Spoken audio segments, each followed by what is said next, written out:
Good evening. Welcome to Send Me to Sleep, the world's sleepiest podcast, designed to help you fall asleep through relaxing stories and hypnotic meditation. I'm your host, Andrew, and I'm delighted that you've joined me tonight. I'm here to help calm your mind and send you into a peaceful night's sleep.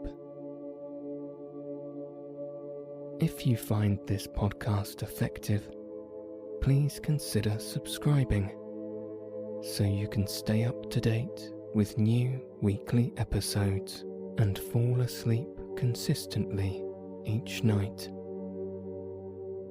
Additionally, if you would like to receive exclusive content or make a request for the next episode, please visit sendmetosleep.com/podcast and sign up for our free newsletter. That's sendmetosleep.com/podcast. For tonight's sleep story, I'll be reading part 1 of A Scandal in Bohemia from Arthur Conan Doyle's The Adventures of Sherlock Holmes. So let your eyes fall heavy and your breath soften as we settle in for a peaceful night's sleep.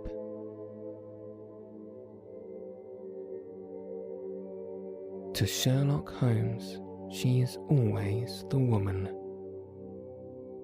I have seldom heard him mention her under any other name.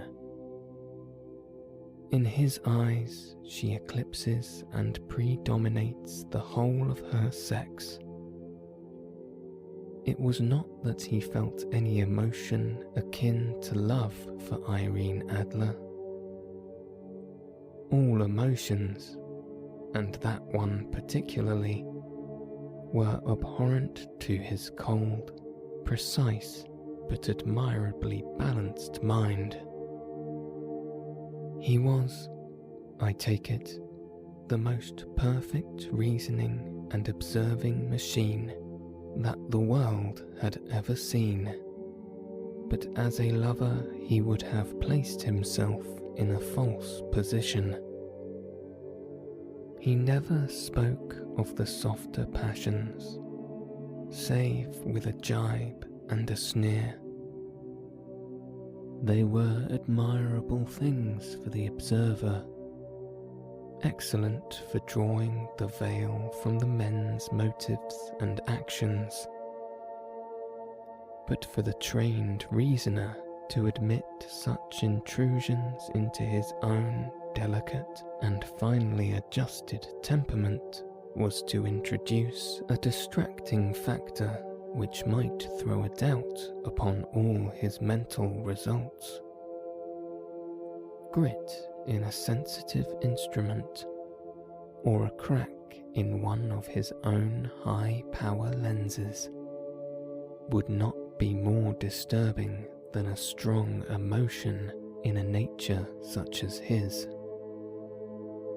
And yet there was but one woman to him, and that woman was the late Irene Adler, of dubious and questionable memory. I had seen little of Holmes lately. My marriage had drifted us away from each other. My own complete happiness and the home-centered interests which rise up around the man who first finds himself master of his own establishment were sufficient to absorb all my attention, while Holmes, who loathed every form of society with his whole Bohemian soul, remained in our lodgings in Baker Street, buried among his old books, and alternating from week to week between cocaine and ambition. the drowsiness of the drug and the fierce energy of his own keen nature. He was still, as ever, deeply attracted by the study of crime, and occupied his immense faculties and extraordinary powers of observation in following out those clues, and clearing up those mysteries which had been abandoned as hopeless by the official police. From time to time I heard some vague account of his doings, of his summons to Odessa in the case of the Trepov murder, of his clearing up of the singular tragedy of the Atkinson brothers at Trincomalee, and finally of the mission which he had accomplished so delicately and successfully for the reigning family of Holland. Beyond these signs of his activity, however, which I merely shared with all the readers of the daily press, I knew little of my former friend and companion.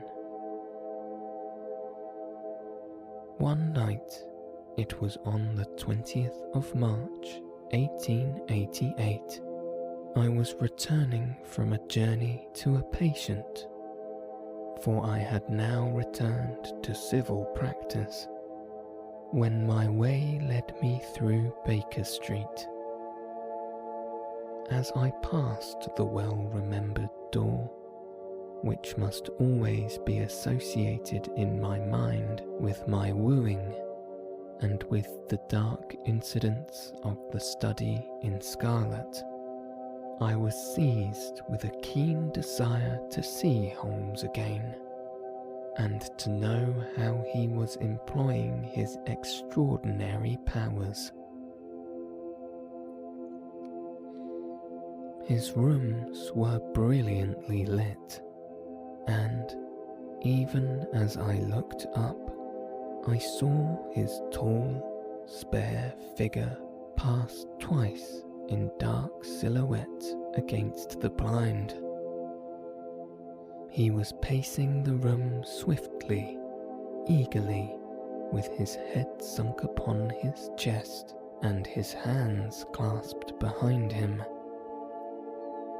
To me, who knew his every mood and habit, his attitude and manner told their own story. He was at work again. He had risen out of his drug-created dreams and was hot upon the scent of some new problem. I rang the bell and was shown up to the chamber which had formerly been in part my own. His manner was not effusive. It seldom was, but he was glad, I think, to see me.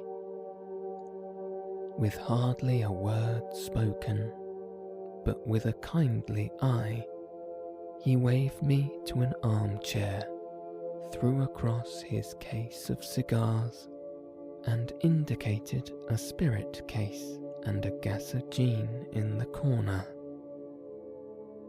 Then he stood before the fire and looked me over in his singular, introspective fashion. "Wedlock suits you," he remarked.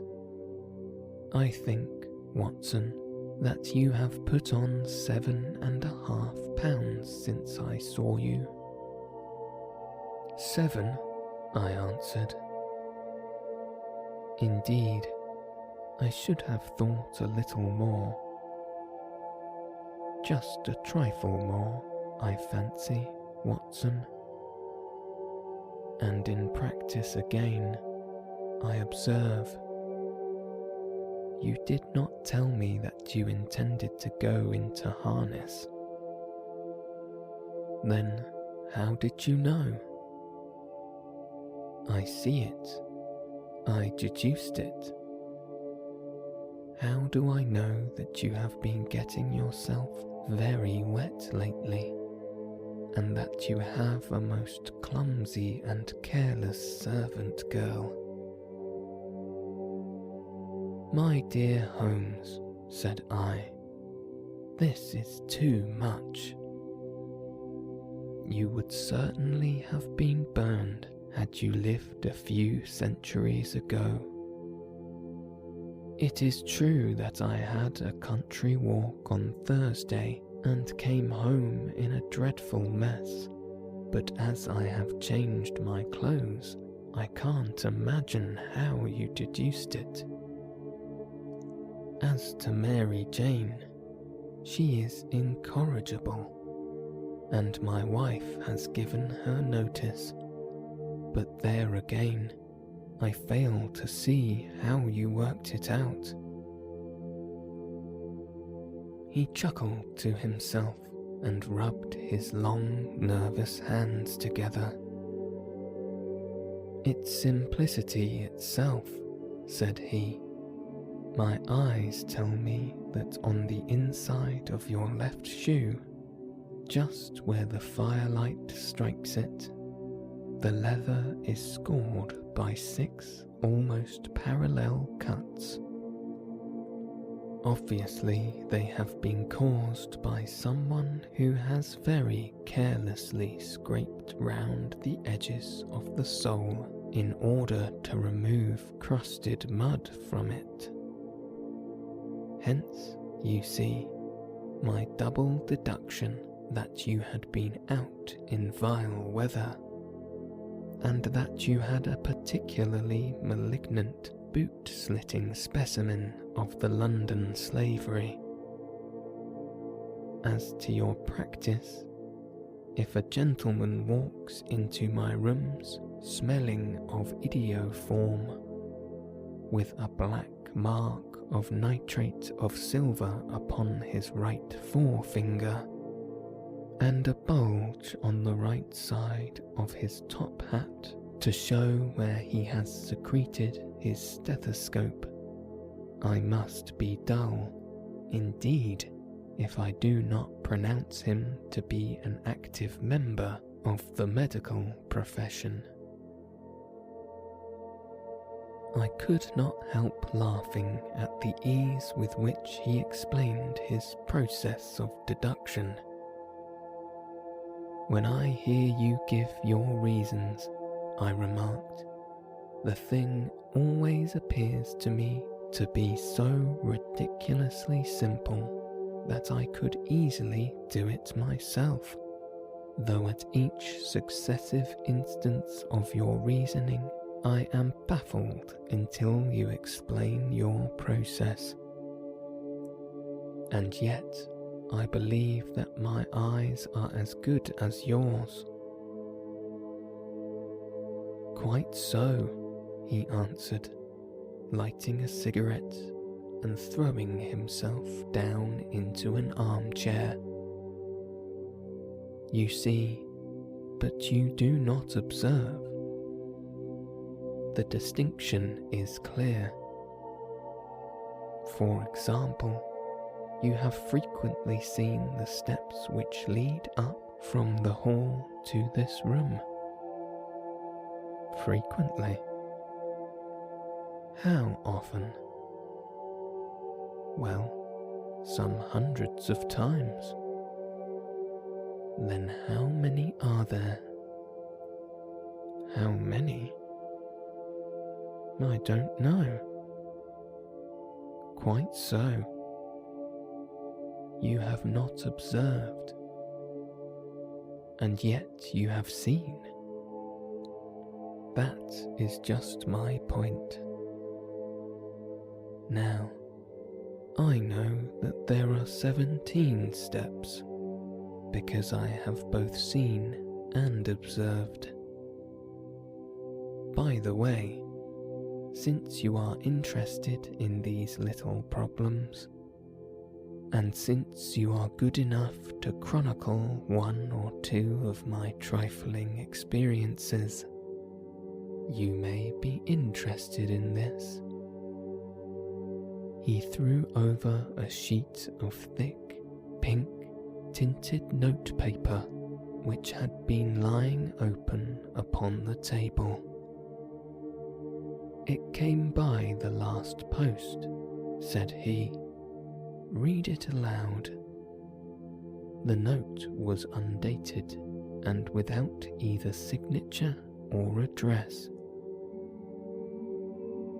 "There will call upon you tonight at 7:45, it said, "a gentleman who desires to consult you upon a matter of the very deepest moment.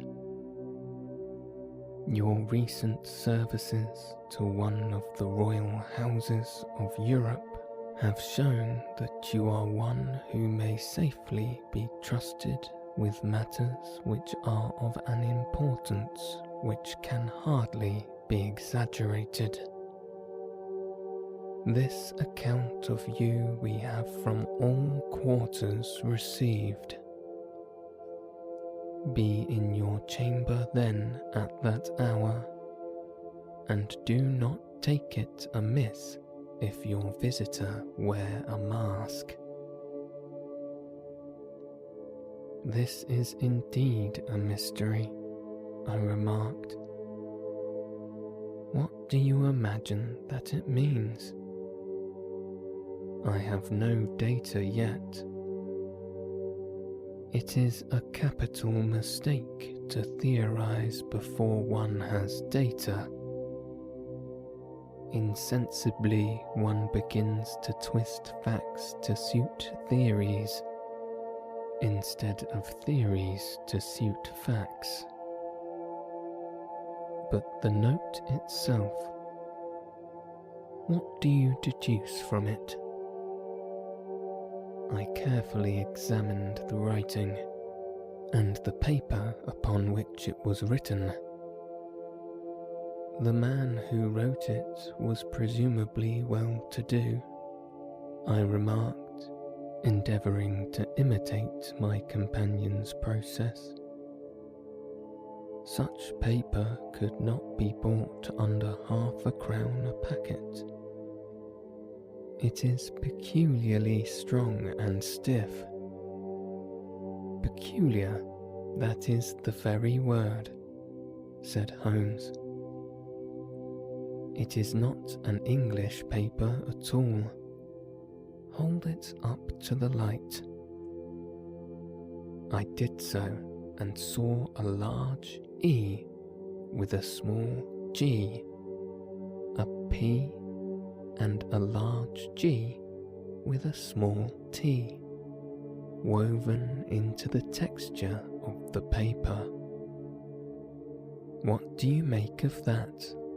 Asked Holmes.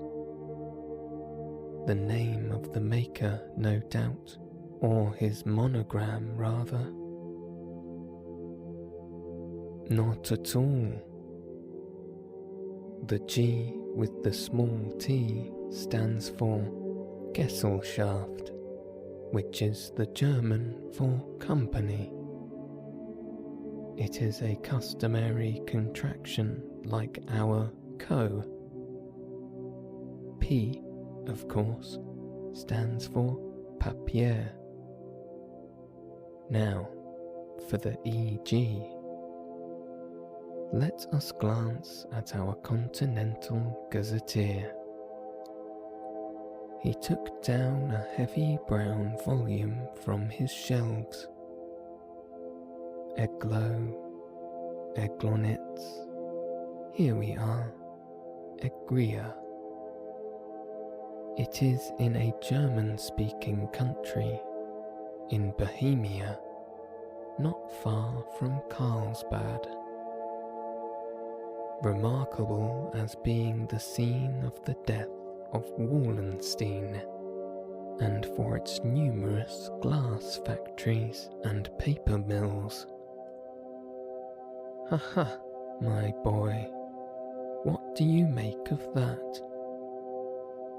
His eyes sparkled and he sent up a great blue triumphant cloud from his cigarette. The paper was made in Bohemia, I said. Precisely. And the man who wrote the note is a German. Do you note the peculiar construction of the sentence? This account of you we have from all quarters received. A Frenchman or Russian could not have written that. It is the German who is so uncourteous to his verbs. It only remains, therefore, to discover what is wanted by this German who writes upon Bohemian paper and prefers wearing a mask to showing his face. And here he comes, if I am not mistaken, to resolve all our doubts.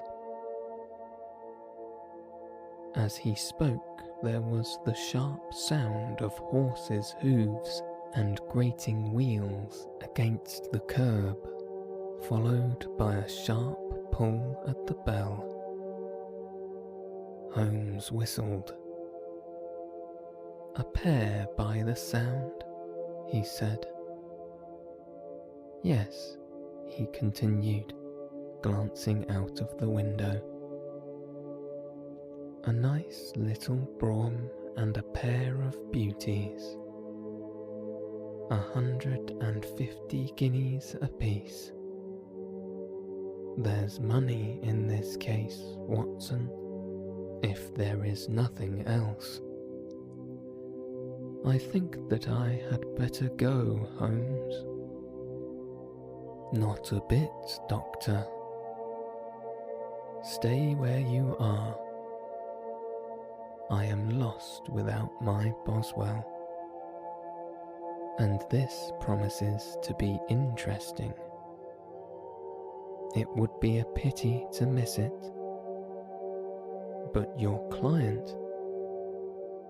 Never mind him. I may want your help, and so may he. Here he comes.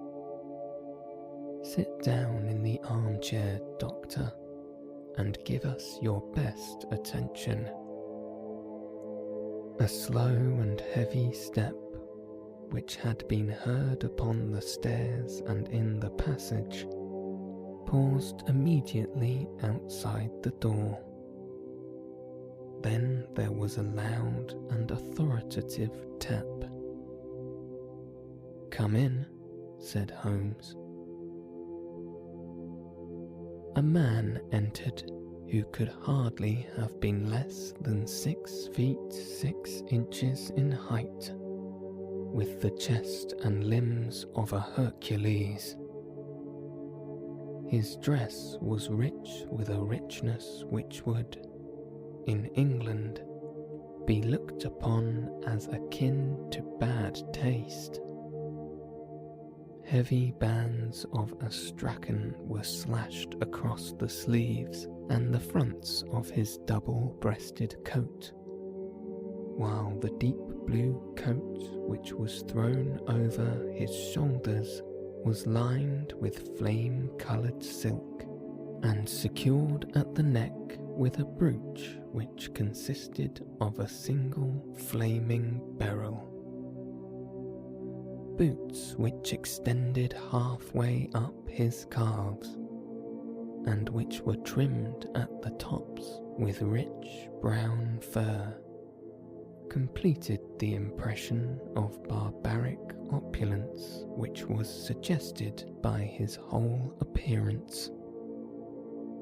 He carried a broad-brimmed hat in his hand, while he wore across the upper part of his face, extended down past the cheekbones, a black vizard mask, which he had apparently adjusted that very moment, for his hand was still raised to it as he entered.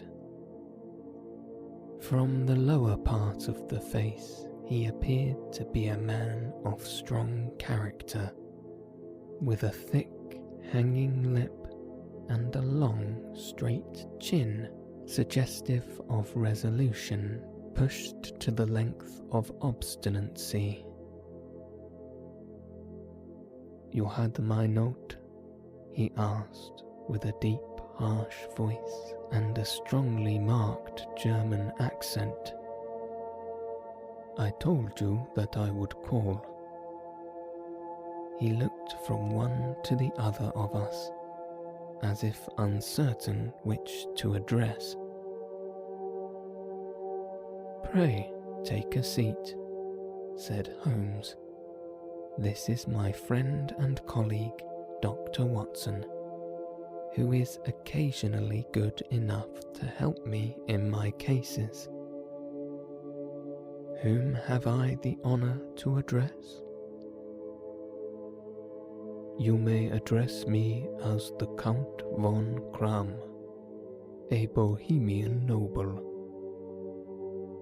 I understand that this gentleman, your friend, is a man of honour and discretion, whom I may trust with a matter of most extreme importance. If not, I should much prefer to communicate with you alone." I rose to go, but Holmes caught me by the wrist and pushed me back into my chair. "It is both or none," said he. "You may say before this gentleman anything which you may say to me." The Count shrugged his broad shoulders. "Then I must begin," said he, "by binding you both to absolute secrecy for 2 years. At the end of that time, the matter will be of no importance. At present, it is not too much to say that it is of such weight it may have an influence upon European history." "I promise," said Holmes. "And I." "You will excuse this mask," continued our strange visitor. "The august person who employs me wishes his agent to be unknown to you. And I may confess at once that the title by which I have just called myself is not exactly my own." "I was aware of it," said Holmes dryly. "The circumstances are of great delicacy, and every precaution has to be taken to quench what might grow to be an immense scandal and seriously compromise one of the reigning families of Europe. To speak plainly, the matter implicates the great house of Ormstein, hereditary kings of Bohemia." "I was also aware of that," murmured Holmes, settling himself down in his armchair and closing his eyes. Our visitor glanced with some apparent surprise at the languid, lounging figure of the man who had been no doubt depicted to him as the most incisive reasoner and most energetic agent in Europe. Holmes slowly reopened his eyes and looked impatiently at his gigantic client. "If your Majesty would condescend to state your case," he remarked, "I should be better able to advise you." The man sprang from his chair and paced up and down the room in uncontrollable agitation. Then, with a gesture of desperation, he tore the mask from his face and hurled it upon the ground. "You are right," he cried. "I am the king. Why should I attempt to conceal it?" "Why indeed?" murmured Holmes. "Your Majesty had not spoken before I was aware that I was addressing Wilhelm Gottsreich Sigismund von Ormstein, Grand Duke of Kassel-Felstein, and hereditary King of Bohemia. But you can understand," said our strange visitor, sitting down once more and passing his hand over his high forehead. "You can understand that I am not accustomed to doing such business in my own person. Yet the matter was so delicate that I could not confide it to an agent without putting myself in his power. I have come incognito from Prague for the purpose of consulting you." "Then pray consult," said Holmes, shutting his eyes once more. "The facts are briefly these. Some 5 years ago, during a lengthy visit to Warsaw, I made the acquaintance of the well-known adventuress Irene Adler. The name is no doubt familiar to you. Kindly look her up in my index, Doctor," murmured Holmes without opening his eyes. For many years he had adopted a system of docketing all paragraphs concerning men and things, so that it was difficult to name a subject or a person on which he could not at once furnish information. In this case, I found her biography sandwiched in between that of a Hebrew rabbi and that of a staff commander who had written a monograph upon the deepest sea fishes. "Let me see," said Holmes. Born in New Jersey in the year 1858.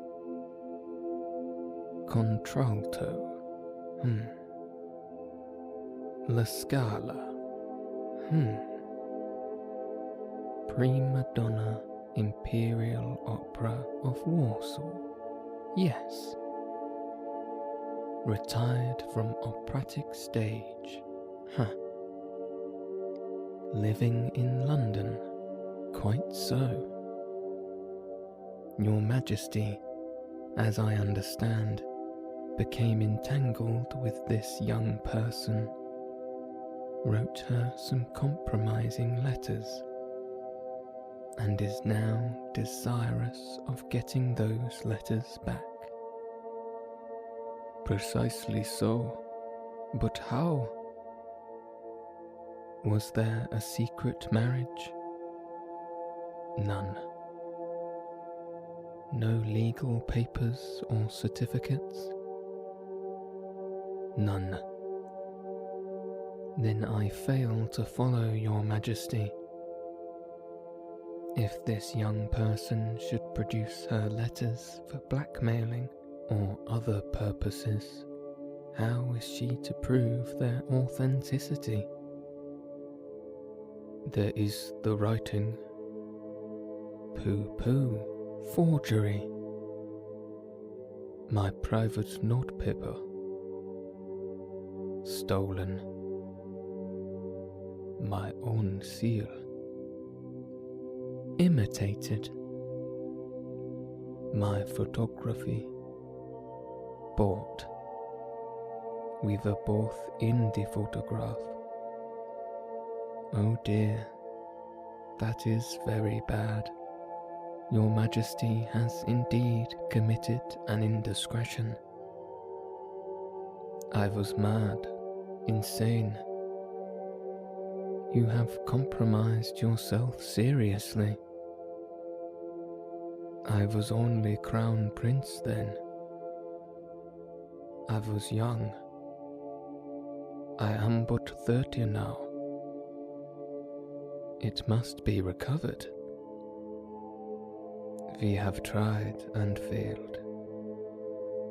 Your Majesty must pay. It must be bought. She will not sell. Stolen then. 5 attempts have been made. Twice burglars in my pay ransack her house. Once we diverted her luggage when she travelled. Twice she has been waylaid. There has been no result. No sign of it. Absolutely none. Holmes laughed. It is quite a pretty little problem, said he, but a very serious one to me, returned the king reproachfully. Very indeed.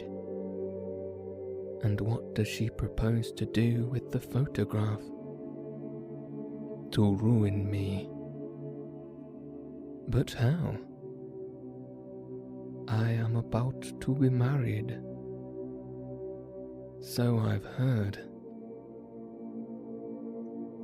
To Clotilde Lothmund von Saxe-Meiningen, second daughter of the King of Scandinavia. You may know of the strict principles of her family. She is herself the very soul of delicacy. A shadow of a doubt as to my conduct would bring the matter to an end. And Irene Adler threatens to send them the photograph, and she will do it. I know that she will do it. You do not know her, but she has a soul of steel. She has the face of the most beautiful of women, and the mind of the most resolute of men. Rather than I should marry another woman, there are no lengths to which she would not go. None. You are sure that she has not sent it yet? I am sure. And why? Because she has said that she would send it on the day when the betrothal was publicly proclaimed. That will be next Monday. Oh, then we have 3 days yet, said Holmes with a yawn. That is very fortunate, as I have 1 or 2 matters of importance to look into just at present. Your Majesty will, of course, stay in London for the present? Certainly. You will find me at the Langham under the name of the Count von Kram. Then I shall drop you a line to let you know how we progress. Pray do so. I shall be all anxiety. Then, as to money, you have carte blanche. Absolutely. I tell you that I would give 1 of the provinces of my kingdom to have that photograph. And for present expenses? The king took a heavy chamois leather bag from under his cloak and laid it on the table. There are £300 in gold and 700 in notes, he said. Holmes scribbled a receipt upon a sheet of his notebook and handed it to him. "And mademoiselle's address?" he asked. "Is Briony Lodge, Serpentine Avenue, St. John's Wood." Holmes took a note of it. "One other question," said he. "Was the photograph a cabinet?" "It was." "Then, good night, Your Majesty, and I trust that we shall soon have some good news for you. And good night, Watson," he added, as the wheels of the royal brougham rolled down the street. "If you will be good enough to call tomorrow afternoon at 3 o'clock, I should like to chat this little matter over with you."